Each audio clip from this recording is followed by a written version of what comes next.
কোথা থেকে আসছো? বাসা থেকে। ও একদম perfect।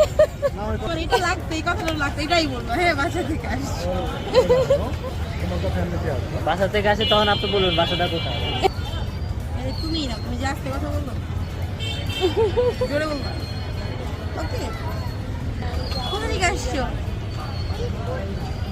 মিরপুর থেকে। কেন আসছো? কেক খেতে আসছি। যে আম্মু যে বললো সারাদিন বাসায় বিথাপু বিথাপু বলে পাগল করে দাও, কথা কি সত্য? বলো বিসমিল্লাহ। রাগ করলা? আচ্ছা, এই যে এটা কি তিরামিসু মিসো? এটা কি তিরামিসু মিসো? মজা লাগছে? রাগ করলা? তাহলে বলো বিসমিল্লাহ। এই যে আমার দিকে এদিকে তাকাও। এখন বলো যে সবাই আসবে।